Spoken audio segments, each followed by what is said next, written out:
Champions, good news. You can overcome the world system and set up yourself for greatness. Luke 16 verse 1 to 8.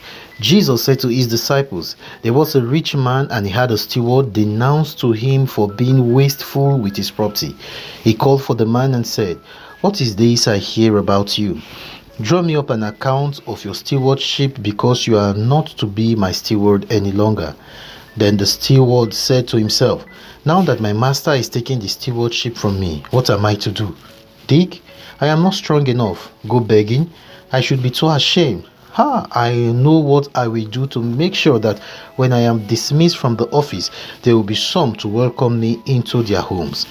Then he called his master's debtors one by one.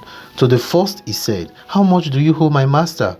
100 measures of oil, was the reply. The steward said, here, take your bond, sit down straight away and write 50. To another he said, and you, sir, how much do you owe? 100 measures of wheat, was the reply. The steward said, here, take your bond and write 80. The master praised the dishonest steward for his astuteness. For the children of this world are more astute in dealing with their own kind than are the children of light. Another way of saying that is this, and it is true that the children of this secular world, that is the unbelievers, are more shrewd in dealing with the world around them, in dealing with the ways and the people of this secular world, than are the children of light, that is the believers. See, Jesus is saying you got to be wiser in dealing with this secular world by operating in the superior intelligence of the spirit. There are secular principles to live by while on earth, and there are spiritual principles to live by when you are dealing with heaven. You need both, because as a believer you are operating in two worlds simultaneously. There are faith principles to win over the world, but believers now prefer to listen to those who will tell them how dumb it is to follow Bible principles.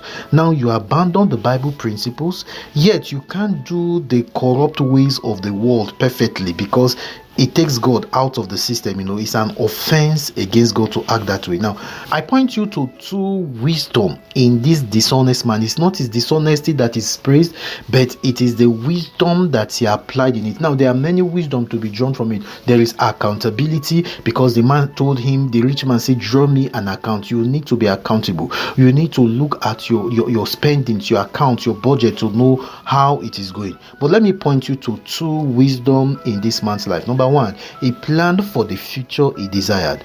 Number two, he sowed seeds, or better still, he created values in people's lives. Now, to beat the world system, he had to cheat, he had to be dishonest. Now, that is sin. God does not want us to operate that way.